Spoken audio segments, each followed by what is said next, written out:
control everything. So, man, I hope he succeeds. I've come full circle on some of the stuff, taking some of his bluster and just looking at him as a man and a father and saying, okay, let me take a step back and say, okay, this dude supports his kids.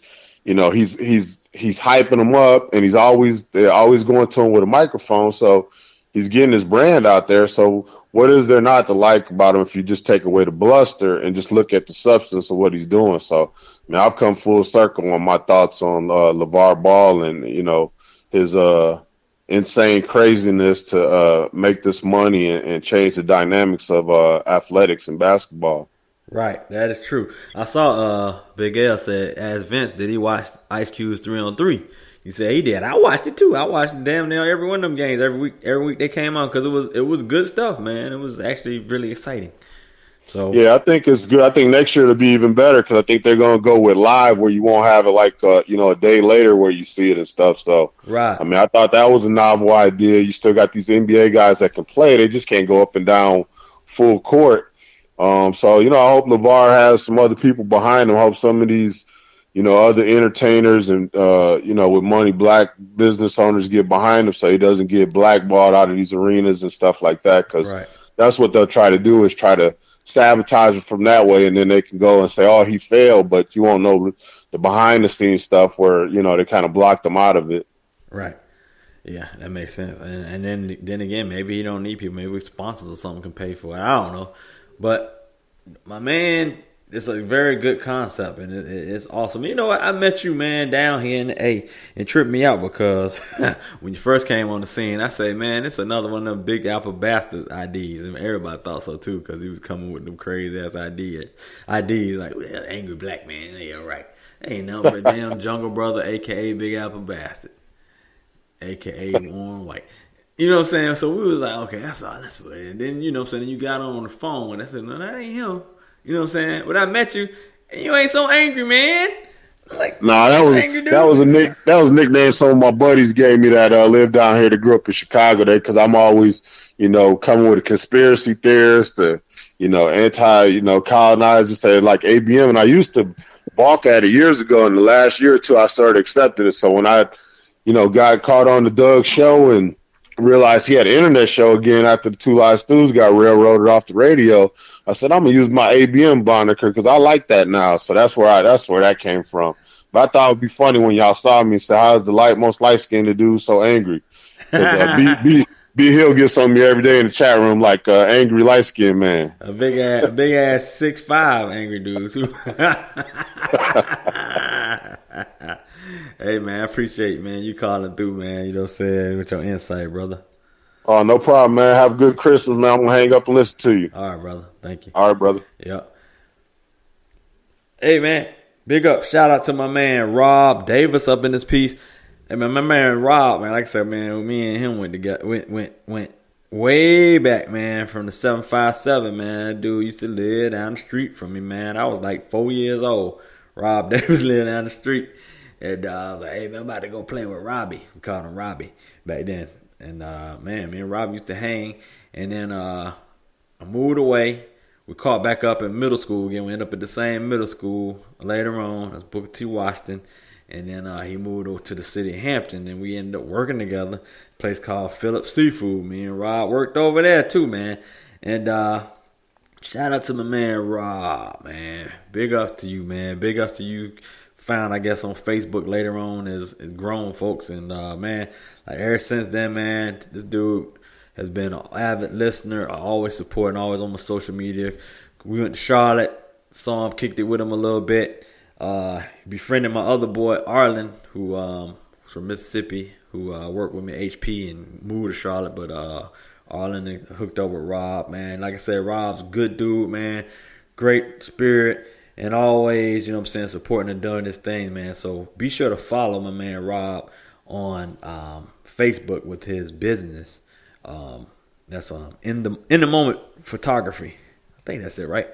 Correct me if I'm wrong, Rob. I think it's in the moment. But great work, man. Great work. Does awesome photography. Came out and did one of my, it wasn't my conference, and it was actually my festival. We did a summer festival called the Noda Summer Music Fest, which was the spinoff from my conference back then. But he actually took some awesome pictures, bro. So shout out to him in the Charlotte area. If you're in the Charlotte area, in the Carolinas, even if you across this country and you need Rob to come take some pictures, be sure to holler at him. And hell, the travel budget might not be so bad. Just take some pictures, you know what I'm saying? Holler at that dude, man. Good work. So that's that. Hey, shout out to my man Dubs. That's somebody new. Haven't met Dubs before. It's good, Dubs. Welcome to the Kicking It with Kysii show. It's a good thing, man. Hey, it's the holiday spirit, man, going on soon. You know what I'm saying? We actually enjoying our time, being blessed, being able to, you know what I'm saying, enjoy family, enjoy one another, and just do us. You know what I'm saying? Be who you are. You know what I'm saying? Share with your kids, share with your family. You know what I'm saying? That stuff is awesome, man. You can't beat that. Let me check my chat room. For some reason, I know my chat room in the middle of the show will just hang. I had to pull it up on my phone and look at it because the one that I'm talking, it'll just stop and never let me know. I'm like, there ain't nobody talking, but people be talking like 30 minutes and I don't even know it. So let me make sure that I'm not missing something here. And I could be. So, yeah, it is. Yep, I sure did. It sure is a whole lot of chat that I'm mixing.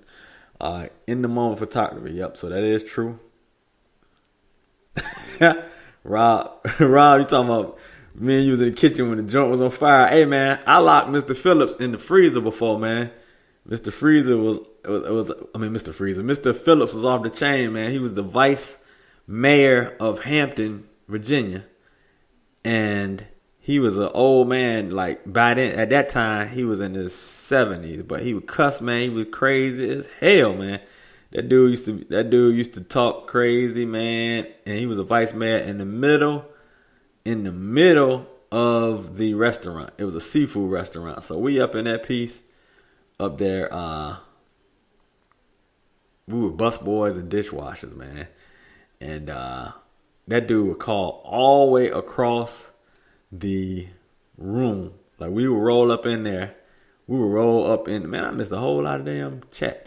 We would roll up in there and serve water. Like he was like, I'll take this picture out there to the mayor would actually come in, the mayor of Hampton and his wife. He like, take this picture out there and serve them up this water. Now we bus boys and dishwashers. We don't serve no damn water, but he was like, he wanted to make it look all impressive to have two little black boys because we weren't even of age to work, man. I think we were like 7th grade or something like that, man. We might have been 13 or something out there with a job.